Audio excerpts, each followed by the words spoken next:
right, we just came in from our training walk. So I'm going to take the leash off of Xena's nose. So loosen that up a little bit. This off. Send you back down.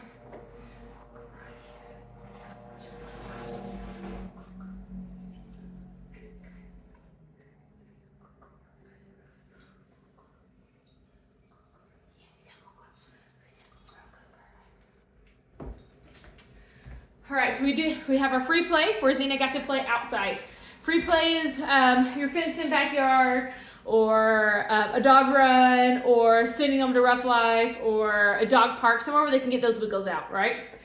Free play. Training walk was the walk we just went on, the videos you watched, where we're wanting that loose leash walk. Anytime there's pressure on that leash, we use one of those 5 tools to correct the pressure so that it's a loose leash, calm, cool, collected walk. And then we have our bed, which is exactly what we're doing right now, where we're practicing those impulse controls inside. The leash walk is for impulse control outside. The bed is for impulse control off leash and in the home. And then we'll have our reflection, which is where they go and they digest all that. How fun free play was, how good they did on the walk, what the things they learned, and how they control themselves on the bed. Reflection is so important. Those are the 4: free play, training walk, bed, reflect. We're going to do those 4 times a day here during training. When Xena goes home, I want you to do them 3 times a day. So free play, training walk, bed, reflect, free play, training walk, bed, reflect, free play, training walk, bed, reflect. 3 times. Each one can be however long you need it to be. So if you're going to Costco and you need Xena to play outside for the morning, she can be outside for 3 hours for free play. And then you'll go for the training walk when you get home. Maybe your husband unloads the car for you and you go for a 20-minute training walk. And then, so training walk could be 2 hours, 20 minutes. You just kind of have to, not all of them need to be a 5-minute training walk. Not all of them need to be a 2-hour training walk. You kind of just have to, some short, some long, but you have to do them. Bed can be anywhere from 2 minutes to 5 hours. You mesh it into your day. So husband unloaded the car with all the Costco stuff while we went for a walk. And now Xena's gonna sit on her bed, for 4 hours while I put away all the groceries and I make dinner. And then we eat dinner. And then after we eat dinner, she'll go to her bed for reflection while I get ready for bed. After we're ready for bed, does that make sense? The only successful training program you can do is one that fits into your schedule. You're not gonna add something else to your day. You're gonna fit in this training into your everyday. You're just making it more meaningful. So she's gonna be on the bed while I go about the house and finish getting ready with my day. And I just want her to practice sitting here. You can see she's still not super comfortable, but she's more comfortable this round than she was the first round.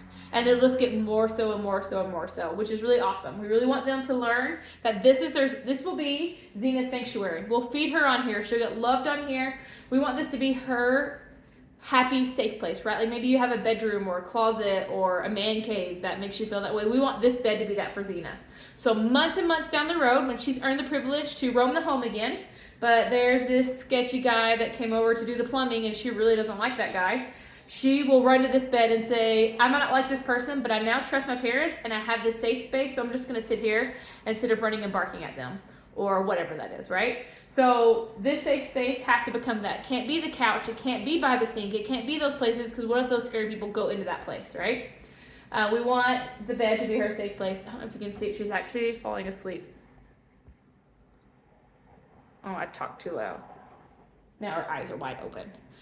She's actually falling asleep on there, which is beautiful. That's what I want. I want this space to become so comfy that she's just gonna nap on it. I exhausted her out from her free play and her mental training walk, and now we're just gonna chill on the bed before she goes to reflection. So I'm gonna let her sit here for a little bit. I'm gonna let the camera roll, and you can kind of just see how we do it. Maybe she'll get up this time, and I can show you how to correct her on the bed.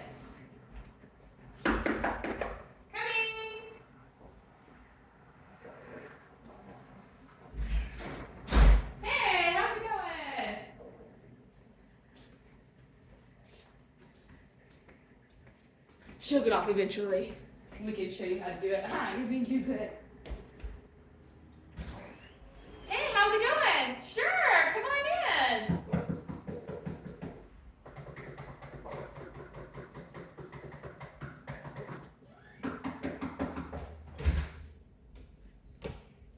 Someone's being really good.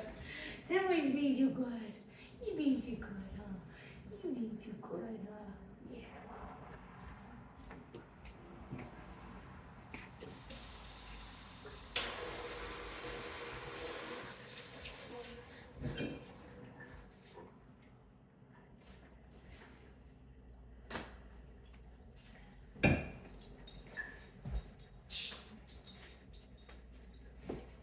That was distance pressure. So I walked up, kind of like, I don't know if you ever played basketball or watched someone, how they have the defensive slide and they just stay right there with their face. And then as soon as the person like gets on the ball, you're like, okay, all done, right? Oh, look how smart she is. You see her look at me? When I threw the rack, she looked at me like, can I get it? No, you can't get it, but that was very smart. That was very smart. Let's try it again. Oh, what's that? So she stood up. I'm going to apply distance pressure. Thumb went back down. I released that distance pressure. Sometimes I can give distance pressure from across the room. That's my goal. My goal is to give as little amount of pressure as possible until they go into that calm state. So eventually I don't have to give any pressure. They just know how to stay calm. Does that make sense?